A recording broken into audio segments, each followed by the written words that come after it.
Walking and standing Tell me crazy. 3 weeks in advance to be able to get there to go. The recording.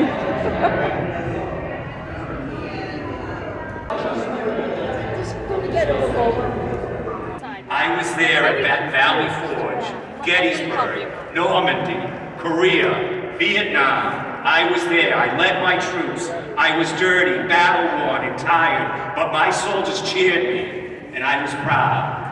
I have burned, torn, and trampled, but I shall overcome, for I am strong. My finest hours are yet to come. I am proud. I am the flag of the United States of America. Ladies and gentlemen, if you are able, please rise.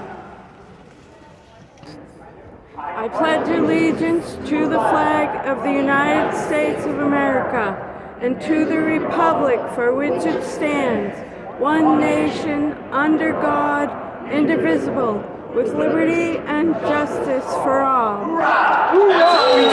God bless America. Alright, I'm gonna go grab it. All right, great. By the dawn's early,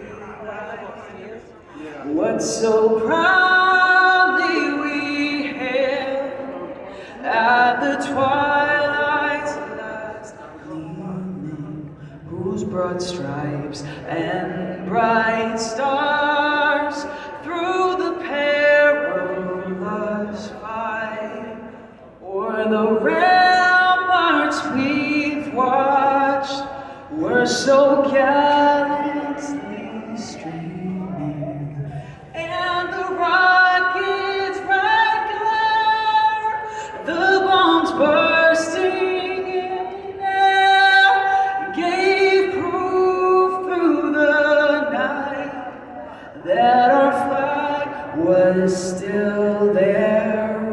Oh, say does that star-spangled banner yet wave o'er the land of the free and the home of the brave?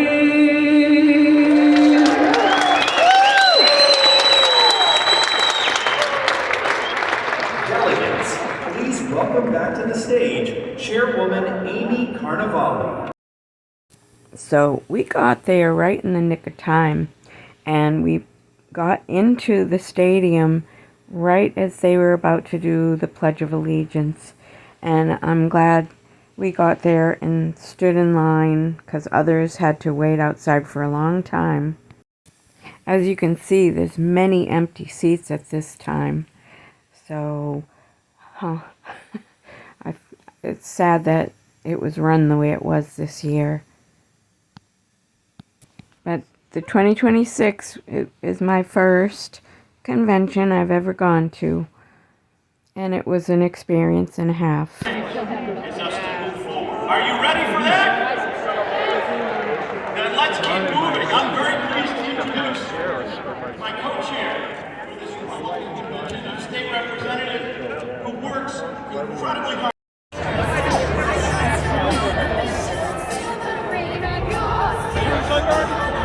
If you're an active person, oh sorry. My oldest daughter. She learned. Sheriff, I know a real leader with a backbone when I see one. That's why I'm proud to second the nomination of John Deaton for United States Senate.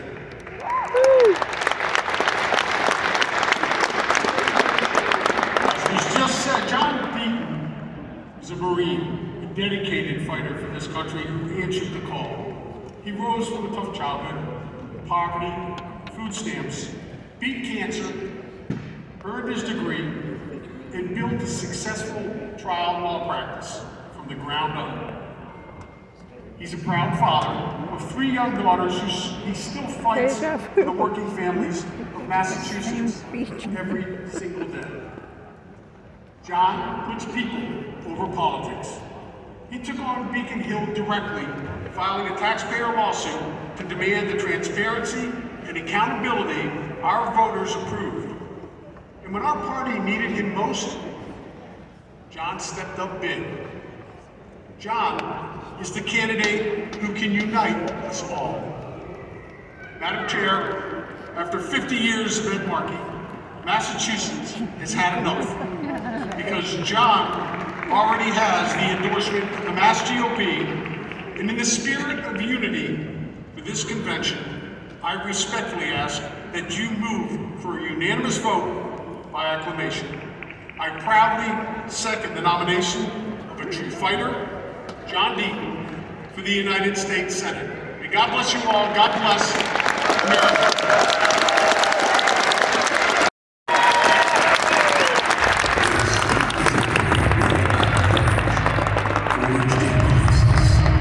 Defined by leadership when this country needed it most. From the shot heard round the world, to preserving the nation, to rebuilding its strength, to restoring belief in the American future.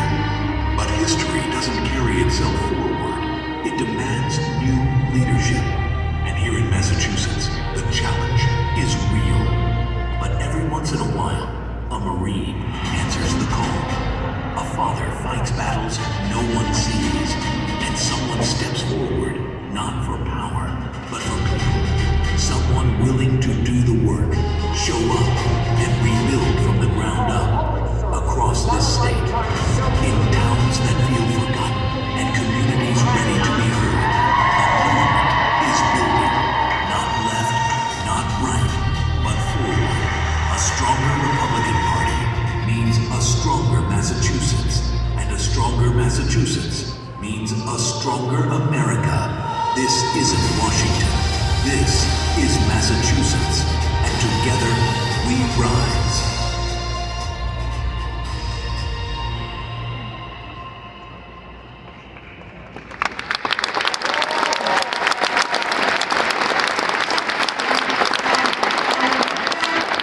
Please welcome John Deaton.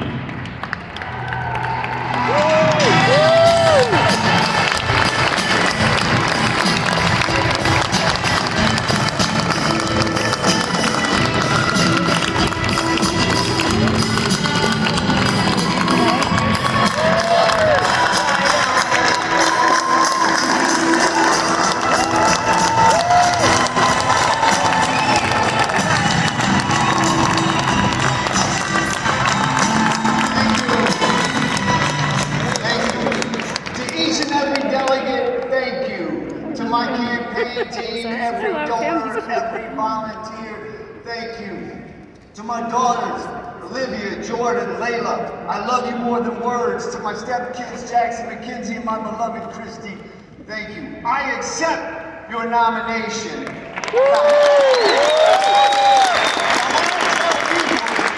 I'm running in Massachusetts as a Republican. Sometimes they smirk and say, "You sure you know what you're doing, John?" I do. One-party rule is hurting people, and when people hurt bad enough, the R and the D become a lot less important than rent and the electric bill. Now the media, they love to ask me, "What kind of Republican are you, John? Are you a Charlie Baker Republican? Or are you a Donald Trump Republican?" I'm a John Deaton Republican, and I bring something unique to the table. I was born into poverty. A single mother on welfare and food stamps, a dad who abandoned us, living in one of the worst neighborhoods in all of America. At 6, I saw my mom get stabbed in a muggy. At 9, a child predator began abusing me. At 17, my best friend Derek died in my arms, shot 4 times. My first day of high school, I had a gun shoved in my mouth. The next day, I was a high school dropout, just like everyone else in my family before me. Heck, I even beat cancer, but I had something going for me. I lived in the greatest country the world has ever seen, a country where your birth doesn't have to dictate your fate. Determination, you can determine your fate. no mistake, when you look at me on this stage, you are looking at the American dream, not the slogan, the thing itself. So no, I'm not a Charlie Baker Republican. No, I'm not a Donald Trump Republican. I'm just John Deaton, and I'm proud to be your nominee. Now let me tell you why I'm proud, but not with talking points, with history. When I think of being a Republican, I think of Lincoln signing the Emancipation Proclamation. I think of Frederick Douglass, born into slavery, beaten, sold. He didn't curse the Declaration of Independence. He demanded America live up to it. And he chose to believe in this country. And he called the Republican Party the party of freedom and progress because it was. I think of Hiram Rebels, who in 1890 became the first black U.S. senator, sitting in the same seat as Jefferson Davis, the president of the Confederacy. The first black man to become a senator sat in the same chair as a man who fought to keep him a slave. That is American history at its most powerful. I think of Teddy Roosevelt, whose America looked a lot like ours today. A rampant Washington corruption, monopolies, all these things. And you know what Roosevelt understood? That capitalism doesn't fix itself when the powerful rig the system. You save capitalism not by protecting the powerful, but by making it honest. So he busted the trust, broke up the monopolies, and said every American, the worker, the farmer, the small business owner deserves a square deal, not a rigged deal. When I think of being a Republican, I think of 1957. 9 black kids trying to walk through the front door of Central High School in Arkansas. The Democrat governor sent the National Guard to block them, and it was a Republican. Eisenhower, who sent the 101st Airborne to walk those kids to class. Once again, a Republican standing for the forgotten. I think of Ronald Reagan, who saw a nation that had lost faith in itself, and he looked that nation in the eye and he said, "It's morning in America again." And I think of Jack Kemp, a Republican senator who believed equal economic opportunity was a civil right. And he took that message into communities that had never seen a Republican before. And he talked about enterprise zones, tax credits, and home ownership, real economic freedom for all people.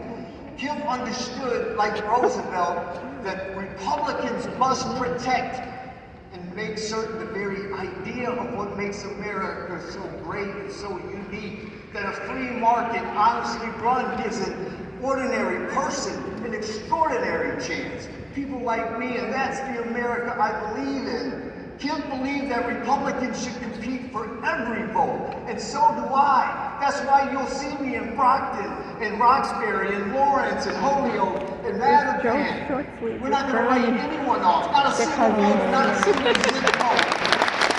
And I think of being a Republican, I think of my daughters. It was Republicans who gave women the right to vote. I think of civil rights, the acts of 1866 and 1875. Passed by Republicans. The 1964 Act passed with more Republican votes than Democrats. When I think of being a Republican, I think of Latino voters, black voters, working families, and I say to them, the Democrat Party is taking your vote for granted. They act as though your loyalty is owed to them. History suggests otherwise. I say, make us all earn your vote. We as Republicans believe in the dignity of every individual, not the power of the collective. We believe in the rule of law, that's the rule of the most powerful. And we believe in earned success, not assigned outcomes. And we believe in accountability, especially those in power. So Ed Markey, Maura Healey, Andrea Campbell, Ron Mariano, and Karen Spilka, where the hell is our audit?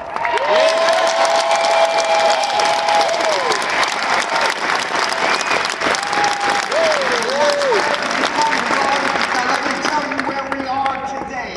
There is a generation generation of young people working 2 jobs, not to save for retirement, not to buy a house, to keep the lights on. A teacher here in Worcester, a nurse in Springfield, a construction worker in Quincy. They did it everything right. They went to school, they worked hard, they played by the rules, and they cannot afford to live here. Hell, they can't afford to get sick. Massachusetts is in trouble. Housing costs are 106% above the national average. Electricity, highest in the nation. Childcare, highest in the nation. 1.1 million people on food stamps. And the result, we lead the nation in people leaving this state. And it's not because of bad luck. It's not because of COVID. It's because of one-party rule. Right? New Hampshire, Texas, Tennessee, Florida, thriving. Ed Markey and Maura Healey should be heroes in those states. They're the best thing to happen to those states. Listen, Ed Markey has been in office for 53 years. Look, people, look, it's clear, I'm not a young man. But when Ed Markey first got elected, I was 6. Gas was 59 cents a gallon. Tickets at Fenway were $1.25. Harvard tuition room and board was $5,000. Okay? And listen, Massachusetts is paying the price. We pay 33 cents for electricity. You want to know what Ed Markey pays in Chevy Chase, Maryland, where he lives? 16 cents. We pay more than double. He writes the policy. We pay it. He doesn't live here. He hasn't lived here for 30 years. Check his water bill. The city of Malden charges him the legal minimum allowed, $8 to $12 a month, because not a single faucet is on. Housing affordability. We're dead last in the country. Maryland, where Ed Markey lives, second best in the nation. 53 years in office, and the people of this state have to choose between medicine and food. I think it's time we elect someone who puts people before party. I think it's time we elect someone who puts people before politics. Look, everyone, people are losing hope. I see it. I've been there. Listen, God gave me some challenges, but He gave me this superpower called hope. The firm belief that tomorrow will bring a better day. And I fought harder and dug down deeper and never quit. It got better for me, and it can get better for Massachusetts. It can. On healthcare, there's 3 insurance companies that control over 90% of our health care. That's not real capitalism. We need a Teddy Roosevelt approach. I've been fighting for insurance companies in court for 30 years. I'll do it in the Senate. Listen, my very first bill in the United States Senate, tell me if here's something you like, term limits. Yeah! Single issue bill. No more insider trading. How about this? Congress doesn't pass a budget, Congress doesn't get paid. Congress doesn't get paid. The only way we get a seat at the table is by uniting. Listen to me. If you're more conservative than me, sit next to me, please, at the table. If you're more moderate, sit on the other side. We have to unite. We have to unite. And listen to all the independents out there and Democrats out there that disenfranchised. I'm not running to push ideology on anyone. People aren't looking for ideology. They're looking for someone to help solve their problems. 1/3 of our budget comes from the federal government. I believe the U.S. Senate seats the most important race. No disrespect to the governor's race. I'll tell you why. Republican governors are going to face a supermajority on day 1. I can operate Washington outside that supermajority, fighting for those federal funds that make 1/3 of our budget, for money for infrastructure, for housing, for nuclear energy, for health care.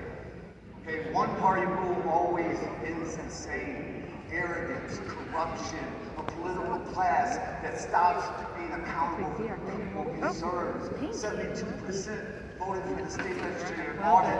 Making people say no. They're telling you to your face that they only demand to change their salary. Where's that monarchy on the audit? When you've been part of the club that long, a senator who knows that he can be replaced, works harder, listens better, never forgets where he came from. Sending me to Washington doesn't mean you agree with every Republican in the White House or those independents and out there. It just means you're sending someone who will listen to you finally. And I will. Teddy Roosevelt said that credit belongs to the man in the arena whose face is marred with dust, sweat, and blood, who at worst failed, daring greatly. I've been in the arena all my life. I'm asking you to join me. It all started here with the shot heard around the world, the cradle of liberty, where the fight for freedom first began. It begins here again. And if you believe that Massachusetts can do better, join me. If you're tired of choosing between the electric bill and grocery bill, join me. If you're an independent or Democrat who's never voted Republican, but you're sick of the status quo, join me. Because most of us believe in the same things I'm telling you. Most of us believe in lower taxes for working families so they can keep more of what they earn. Most of us believe in less government overreach so small businesses can thrive and parents can raise their kids their way. Most of us believe in freedom and innovation in a country where hard work still matters. That's not even a Republican platform, it's an American platform. People are looking for a solution, and we have it. Tax relief, deregulation, school choice, common sense energy policy, innovation, real economic growth. We deliver that message, we win. Listen everyone, change does not begin by winning an election. It begins by believing you can win, and I believe we can win, but I need you to believe it too. And join me united. We gotta go old school. We gotta knock on every door, not just the folks who we agree with. Listen to the mom worried about rent, the dad fed up with energy prices, the worker tired of seeing his job leave the state, and together, united, we can make Massachusetts affordable again. Thank you. God bless you. God bless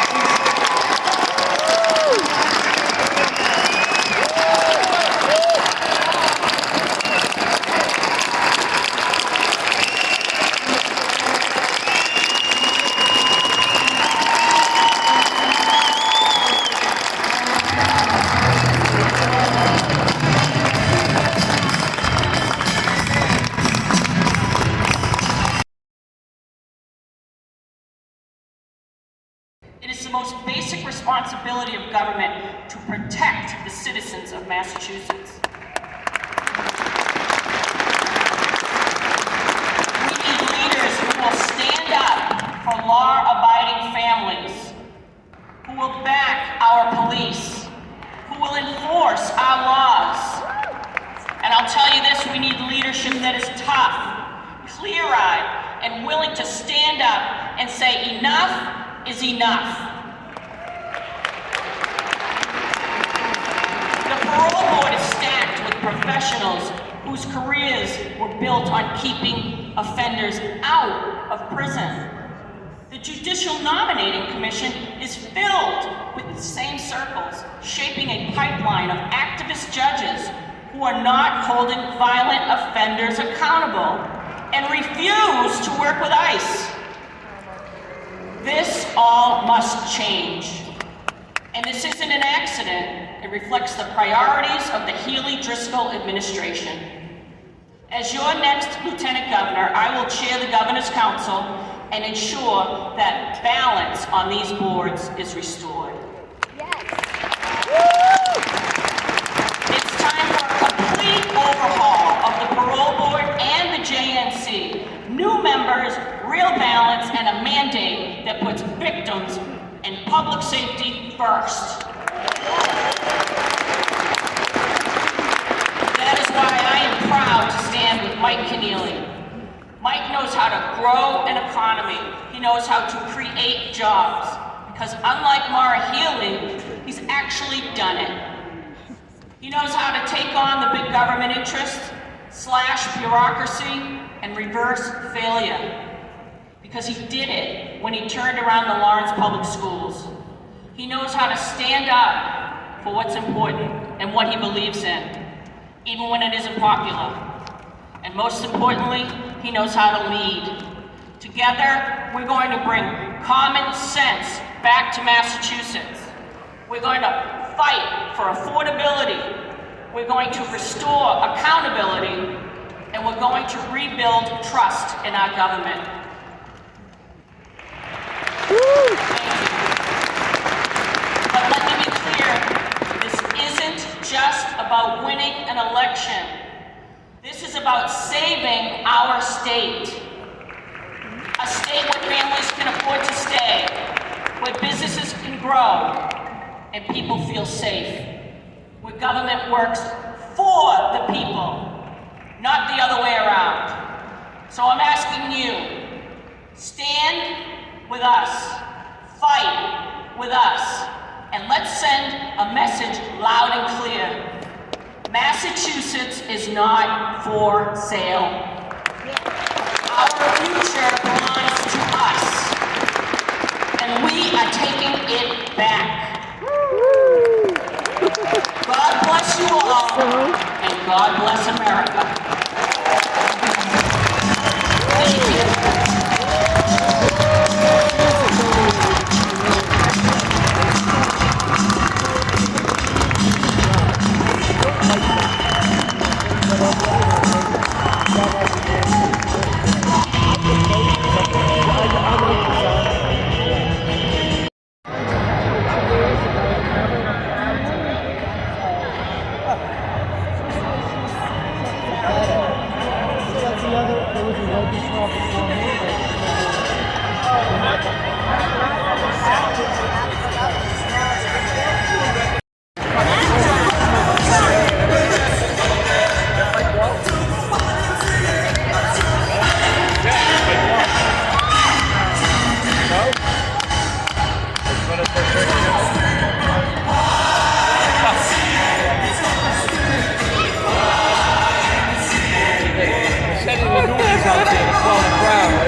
So it's the day after the Republican convention, and what an experience. It was amazing.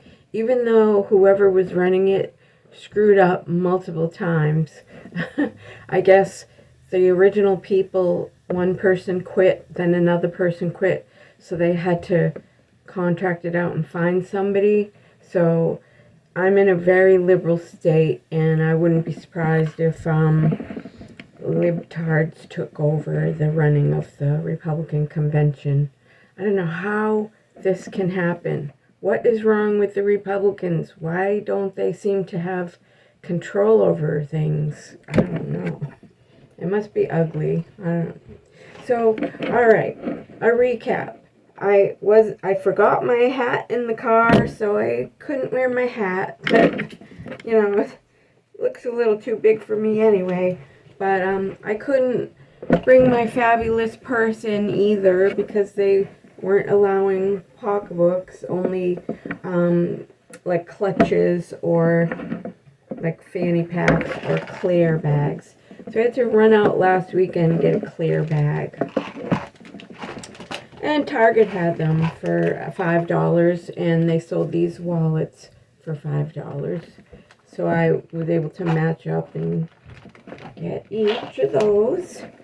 So there was a lot of downtime in the convention because whoever ran it, I don't know what was going on behind the scenes, but after they nominated the Senate, the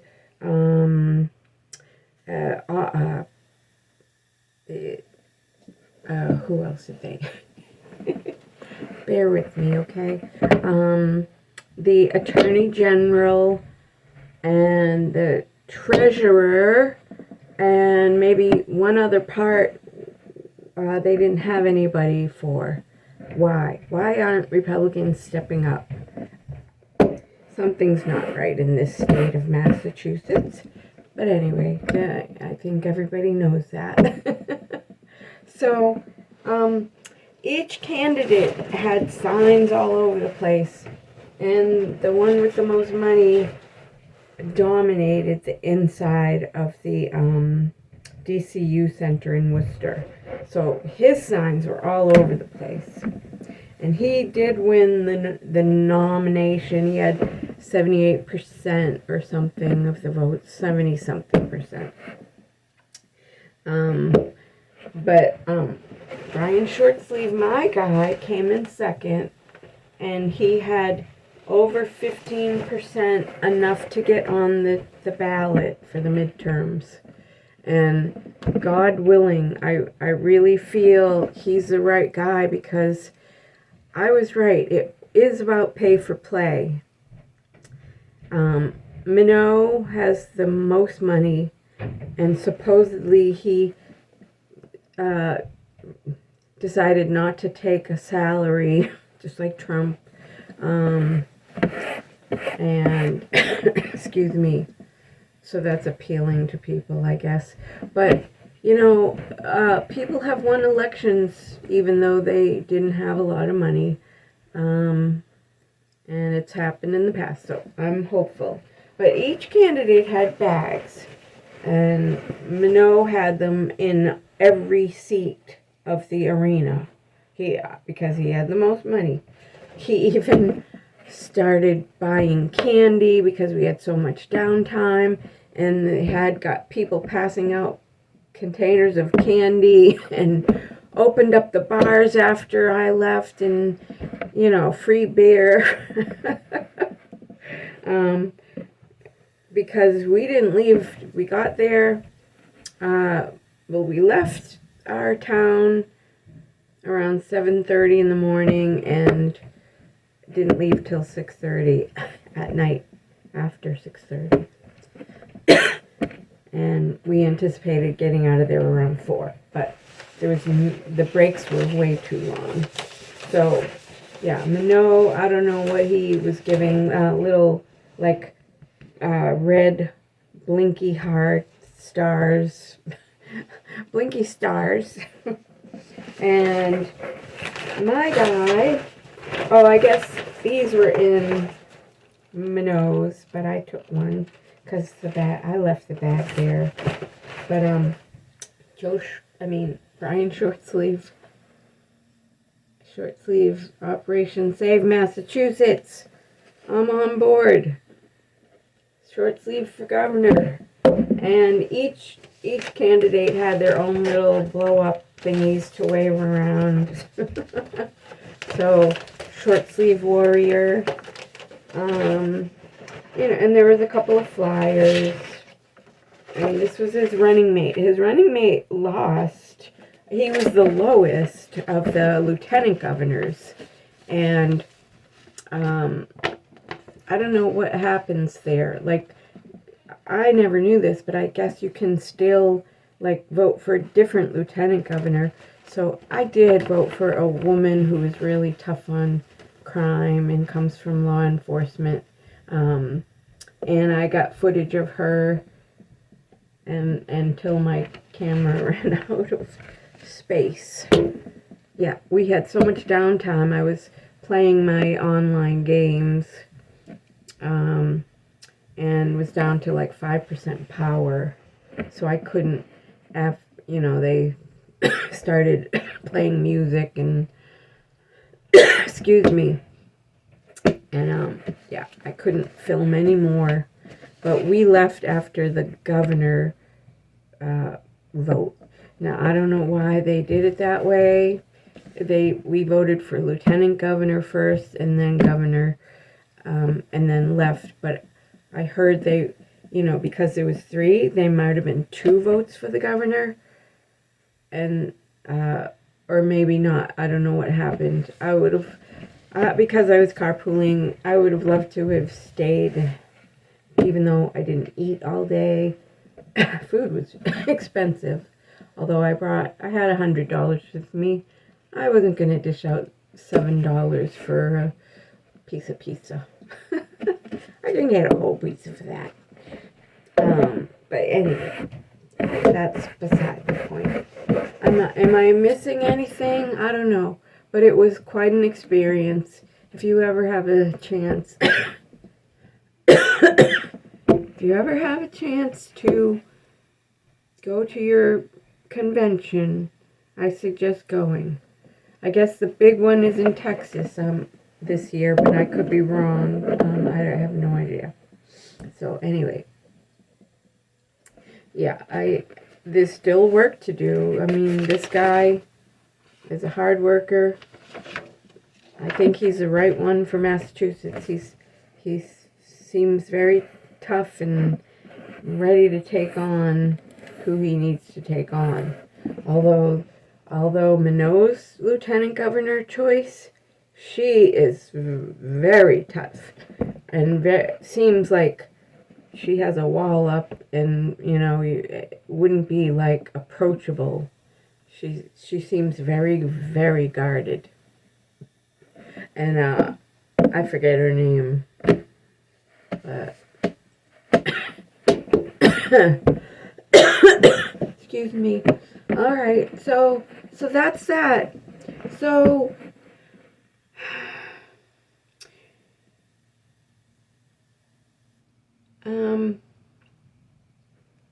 yeah, well, like, subscribe, comment. Thanks for joining, and I'd love to have you join my channel. I might keep you posted throughout this election process. All right.